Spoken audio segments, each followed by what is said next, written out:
dites-moi où se trouve votre building administratif wax leen ma ban étudiant mooy jàng université Amadou Mahtar Mbow wala université Saloum yi ngeen inauguré woon uniquement pour faire du fumage politique. li am ba am mooy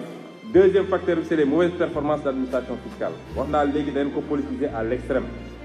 Dans ce pays on n'encourage que la tortuosité et la contre-performance. Une administration qui enchaîne 2-3 années de gap de plus de 100 milliards ba pare on peut promouvoir ki fa ne woon jox ko caisse de dépôt consignation après l'avoir donné au petit frère qui a fait n'importe quoi. Les derniers rapports de DPE wane na ni am nañu capacité 25% sur pression fiscale bi te yéen 15% ngeen am foofu la seen problème nekk te mënu leen ko def et vous voulez toujours reporter tout sur les populations. Les faux arguments ba léegi wala les vraies raisons blanchiment de fraude fiscale fii la ñu toog avril 2012 ma bind lettre directeur général des impôts et domaines ne ko fayeekul Petrotim suñu xaalis taxe de plus-value bi ñu waroon fayeeku ci gannaaw bi ñu defee seen i maguy diggante président rakkam ak Aly Ngouille Ndiaye ak Franck Timis mais loolu ñàkk nañ ko mais suñu demee ba di jaay di spéculer ngeen war a fayeeku taxe de plus-value. Vous êtes inspecteur des impôts, vous savez ce que je dis. Vous, on se connaît très bien. Les Cheikh Gueye di wax kuy toxal kuy laxas koon xamante nañu. Vous savez très bien que war ngeen ko fayeeku et vous attendez la loi de finances rectificative pour dire que maintenant loolu dañu ci war a fay impôt à partir de maintenant alors que le code de 98 ne l'avait pas exonéré. loolu moo leen andil problème yi su ngeen jógee bu ko teg ci ndoddu Sénégalais yi naan prix pétrole ak prix nangam te ñu war a fay du ñu fay. ñetteel bi copinage fiscal bi ngeen nekkee toog nañu fii daaw ma bind ci benn dossier ADAX interpellé woon naa ci président Moustapha Niasse mu ne moom bokkatul ci société booba wala société bi ñuy liggéeyal Orex may leen 100 milliards de redressement fiscal ngeen bugg a njuuj njaaj ba ñooñu duñ ko fay. tey yow mii avril lettre en date du 12 avril bind nga ab lettre ne suspendre nga la perception de ces redressements fiscaux. 100 milliards mooy déficit budgétaire bi ngeen am tey déficit fiscal bi ngeen am pourquoi multinationales yooyu ñëw fii fraude fiscale bi ñu fay ngeen bëgg Sénégalais yi di continuer di fay ay taxes de plus-value ci ceeb beeg ci diwlin beeg ci lu nekk foofu la problème bi nekk. ñetteel bi wax naa la ko fii bi ngeen ko defee am na lettre boo jël fii en 2018 ne sànq ñu ngi tudd la fameuse taxe locale yow jël nga lettre keroog rek exonéré ci le secteur hôtelier du moins parce que Racine si seen xarit la wala seen militant la te day def lobbying. nu ngeen buggee réew vous outrepassez vos propres compétences ñii di génn fii ci Assemblée nationale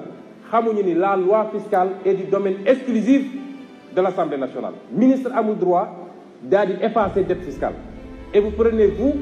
des documents pour effacer la dette fiscale. Ayez le courage de dire la vérité aux Sénégalais seen cuune seen ñàkk bën ak seen ñàkk patriotisme ak dëng gi ngeen jiital ci seen gouvernance moo andi problème yi ci Sénégal. Et les Sénégalais vont souffrir parce que vous êtes incompétents mais les Sénégalais vont souffrir parce que cette frange du peuple pàccu Sénégal boobu bi nga xam ne xaalis bi ngeen di doon jëlee ci ñoom timis ak ñoom ñeneen ak ñeneen di ko jox ay 25 000 ak 20 000 pour ñu voter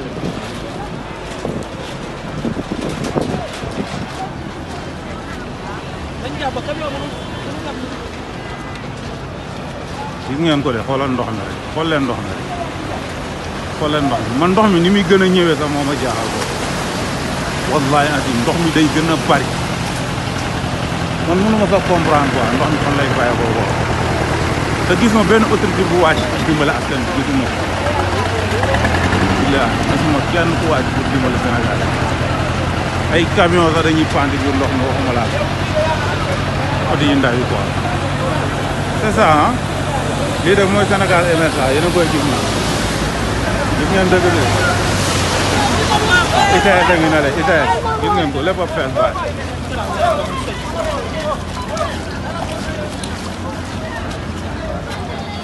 gis ngeen ko dëkk bi yëpp raase lépp poste ba jaamu gën nag waaw poste ba jaamu gën a lépp nii la mel waaw fii mooy camp kii kon armée militaire tirailleurs yi fii lañ tëdd gis nga ko ah lépp a fees xamul fa feesul ko xam nga tirailleurs Sénégal yi ngeen di dégg fii lañ tëdd gis ngeen ko lépp a fees lépp te soo ba léegi gisuma benn autorité bu wàcc na pour dimbali askan bi gisuma ko gisuma kenn ku fi wàcc ci dimbal askan bi li sa askan bi nii nii la ñuy def dañuy mujj yëpp ci camion yi xam nga pour mun a dem quoi. Sénégal de gis ngeen ko nii de bu ñu desee ngi nii Sénégal émergent bi Macky Sall di woote li Macky Sall di woote chaque jour que jëfee ne ñu ngi liggéey gars yi de lii la ñu liggéey gouvernement Macky Sall gis nga ko de li ñu liggéey ngi nii de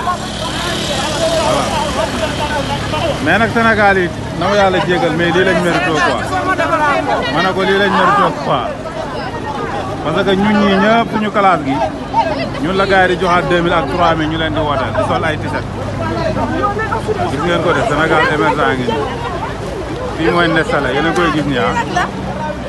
poste Thiaroye ba Diamaguène nii la mel ne kenn mënul dem gis ngeen ndox mi de gis ngeen ndox mi de dafa fees dell gis ngeen ko ah poste ba Diamaguène ah c'est ça le Sénégal émergent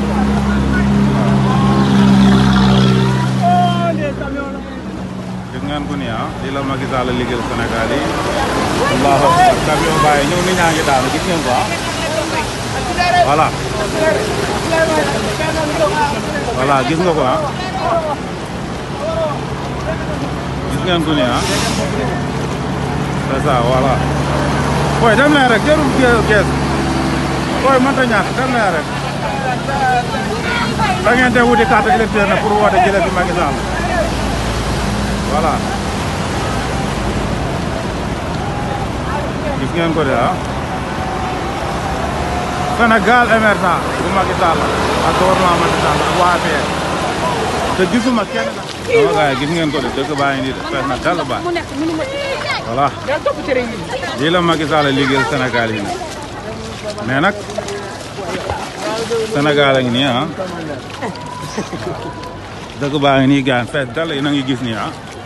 kenn mënul dem kenn mënul ñëw c'est ça gis nga ko. te gis nga ni tali bi feesee nii ah noonu la ko ñi feesee gis ngeen quoi lii mosuma ko gis c'est ça lii 2016 la fi 2006 la fi amoon 2006 la amoon fii Sénégal dégg nga ko ni ñaa ngi noonu di saaga sëfoor yi léegi saaga quoi bu fi sëfoor jaaree après ay yaa c'est bon voilà c'est bon baax na waaw baax na waaw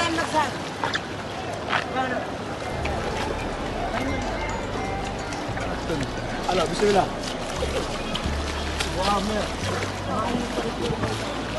voilà gis ngeen ko ah dëkk bàyyi ngi fees dell bàyyi sànq si pax mi laa duggoon quoi mais mënu say ñàkk nag parce que lii lañ mérito naa gis nga seret di commencé nañ taxi ko léegi pour ñu génnee la ndox mi da ngay fay 200 gis ngeen seret yi nii gis ngeen ko gis ngeen ko c'est ça gaan Sénégal émergent ngi nii de gis nga camion yi dëkk bi de tey ni la mel gaan mo jaar ne billahi lu fiy ndox dafa ëpp ma diggaye maa ngi dugg sa kàmb ga de man waaye Sénégal émergent ngi nii de dëkku Macky Sall bi gis ngeen ko fos caare xoolal barki Alxuraani Karim daa gën a fees gis ngeen ko de kenn mënatu dem xoolal camion bi yéen a koy gis ah xoolal nii ba Diamaguène nii la mel nag poste ba Diamaguène gis nga ko xoolal fii boo wàccoon nii ñun fi toll nii ñu ngi dox si trottoir bi nii boo demoon si digg tali bi moom lap ngay def lap c'est ça ah gis ngeen ko de gars yi poste caare yi nii te suba ba léegi gisuma benn effort buñ fi def nag waaw nii ministre nii député nii sapeur pompier nii dara gisuma dara luñ fi teg pour sauver Sénégal yi gisuma ko ndox maa ngi gën a ñëw nit ñaa ngi jël seen koñ yi di ko ngaccaat si kaw tali bi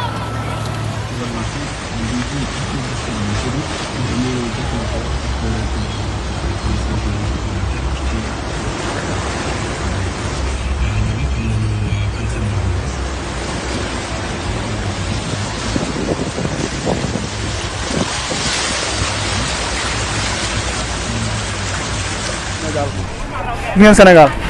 ñëpp a ngi bëgg jàll mënuñoo jàll xala camion yi ñooy jàllale nit ñi poste Thiaroye la amee suñu waxee ñu naan ay lii ay montage la ak ay du dëgg ak nangam Macky Sall yaa liggéeyut yàlla xam na ko soo liggéeyoon ñëpp xam nañ ne liggéey nga mais liggéeyoo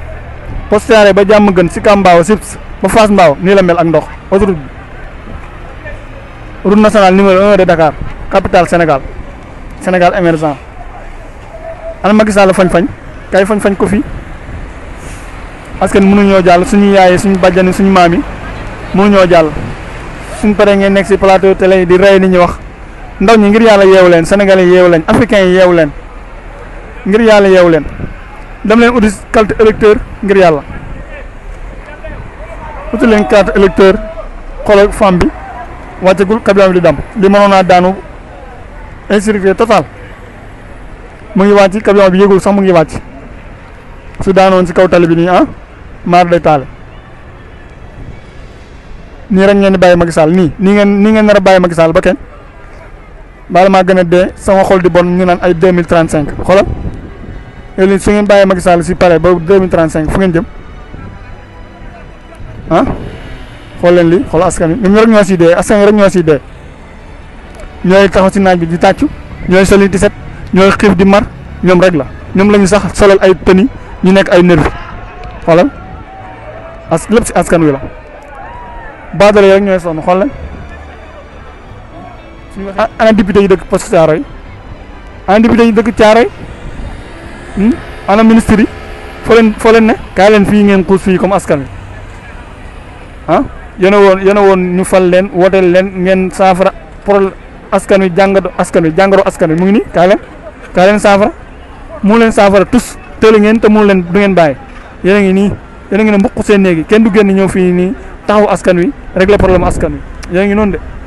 yéen a ngi mbuq seen néeg faalewu leen askan wi lijjanti woon problème askan wi am na suñu yaay yoo xamante ni si kaw ndox mi la ñu fanaan tey ak suñu rakk yi ak suñu doom yi am na ñoo xam ne sax ay liir lañu si kaw ndox mi la ñu fanaan tey gis ngeen camion ñooy jàllale askan wi gis ngeen de camion ñooy jàllale askan wi foo yëpp gis ngeen camion mu ngi ñëw sax xamul fan la war a jaar xoolal camion ñooy jàllale askan wi lépp askan wi ñoo sonn damay kaas sama droit Sénégal yi dañoo sonn de